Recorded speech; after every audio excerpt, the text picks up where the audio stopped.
Hi, Mr. Sanchez? Ay, Okay lang yun, sir. swimming ba yung hobby mo in your free time? Wala akong interest sa'yo. Kinikilig talaga ako kapag inutusan mo ko eh.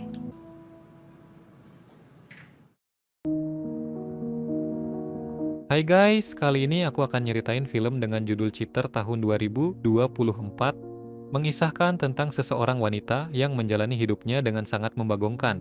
Di pikirannya hanya ada prot-prot setiap waktu. Hingga akhirnya memiaunya selalu kembik setiap berpapasan dengan pria. Bagaimana kisah lengkapnya? Sebelum lanjut, jangan lupa like dan subscribe jika kalian suka sama video ini.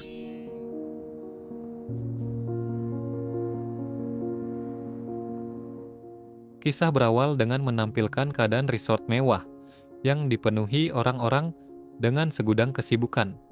Saat itu, Juni sedang menerima telepon penting dan berpapasan dengan wanita bening yang membuat semua perhatian tertuju padanya. Di dalam bar, April bertemu dengan salah satu kliennya, seorang pria parubaya pemilik resort mewah, untuk membahas sebuah proyek besar. Segera mereka pun mengutarakan rencana pembangunan resort baru bergaya Perancis. Sembari menjelaskan, April mendekati pria itu sambil menyentuh tangannya. Pada awalnya, pria itu tak merespon perlakuan April lalu melanjutkan pembicaraan. Namun lagi-lagi April merayunya dengan terang-terangan. Bukannya senang, pria itu justru marah dan menghentikan pembahasan itu.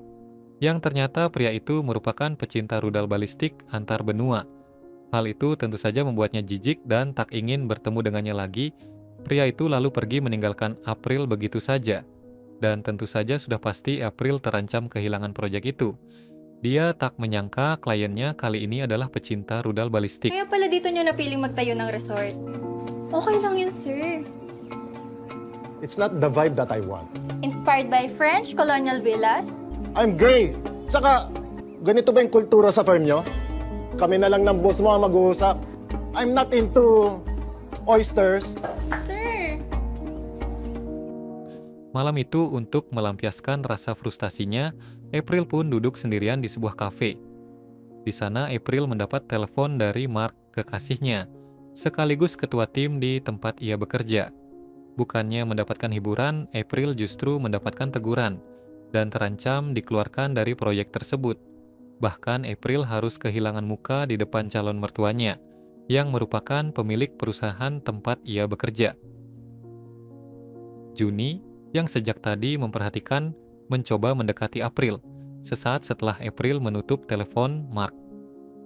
Keadaan saat itu tentu saja memudahkan Juni mendekati April. Bahkan sebentar berkenalan mereka terlihat akrab satu sama lain.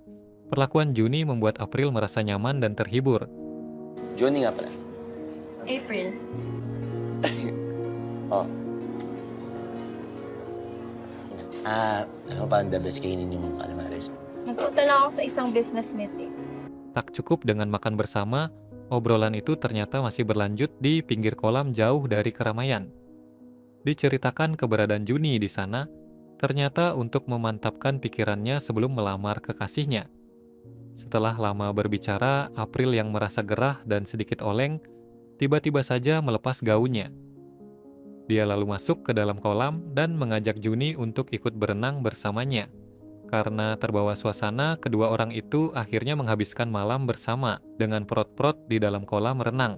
Konting paa-paa. Sorry.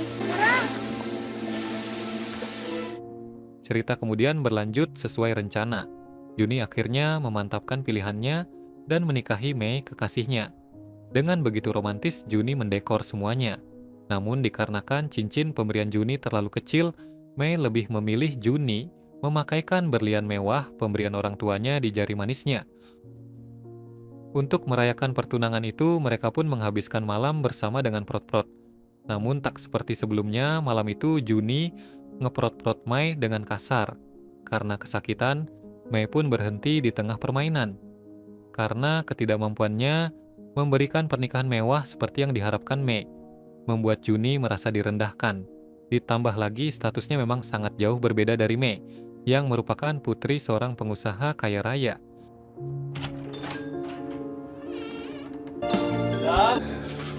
Punyeta! Di waktu bersamaan, sepulang bekerja April menemui Mark di kantornya. Saat itu Mark tengah disibukkan dengan proyek besar hingga tak menghiraukan April. Namun karena tak tahan lagi, April tetap berusaha meraih Mark. Hingga pada akhirnya mereka pun prot-prot di dalam kantor. Lalu saat di tengah permainan, security yang sedang berpatroli menangkap bahasa aksi mereka. Sontak saja Mark langsung mengakhirinya dan melampiaskan kekesalannya pada April. Kasalanan ko rin naman eh. Nagpauto na naman ako sa iyo. April pun memutuskan untuk pulang. Namun di tengah jalan, April mendapat pesan dari Juni yang mengajaknya untuk dinner di restorannya. Sekalipun lelah bekerja seharian, Juni masih memiliki tenaga untuk memasakkan April makan malam yang sangat istimewa. Diceritakan Juni merupakan kepala koki di sana. Namun ternyata restoran itu merupakan pemberian orang tua Mei, kekasihnya. Kebaikan orang tua Mei ternyata membuatnya lebih tertekan. Untuk menenangkan hati Juni yang sedang galau, dengan berani April lagi-lagi melancarkan rayuannya, yang tentu saja membuat Juni kembali bersemangat. Tito, meron pa. Ayan.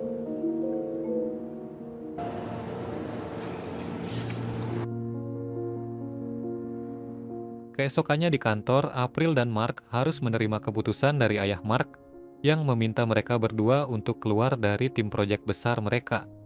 Kejadian memalukan yang disebabkan oleh April membuat klien mereka memilih tim lain. Tak lagi mendapat kepercayaan sang ayah, membuat Mark melampiaskan semua kekesalannya pada April. Perseteruan di antara mereka pun kian manas. April yang tak terima disalahkan, akhirnya memilih mengakhiri hubungan mereka. Di parkiran sambil menangis, April pun menceritakan semuanya pada Juni. Setelah memutuskan keluar dari perusahaan dan mengakhiri hubungannya dengan Mark, membuat April bingung dengan nasib masa depannya. Sementara Juni sibuk mengeprot April di dalam mobil. Di waktu yang bersamaan, Mei datang ke restoran untuk menemui Juni. Namun ia tak melihat Juni di sana. Di sana dia menerima keluhan dari salah satu asisten koki yang mengatakan semua stok bahan-bahan telah habis.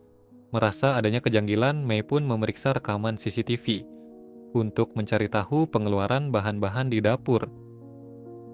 Dan betapa terkejutnya Mei setelah melihat aksi prot-prot Juni bersama April yang terekam CCTV. Mengetahui kegilaan Juni tentu saja menghancurkan harapan Mei. Dengan begitu emosi, Mei pun pergi mencari Juni. Satu gaplukan keras pun mendarat di wajah Juni. Sekalipun memohon ampun, namun Mei sudah terlanjur sakit hati dan memilih membatalkan pertunang mereka. Parausan yung restoran! Sorry na. Pada akhirnya, Juni dan April berpisah dengan pasangannya masing-masing dan melanjutkan hubungan mereka tanpa perasaan was-was lagi. Dengan muka tak bahagia, kedua orang itu justru merasa tak bersemangat dan menyesal setelah kehilangan semua fasilitas dan kenyamanan yang pernah mereka dapatkan dari pasangan sebelumnya.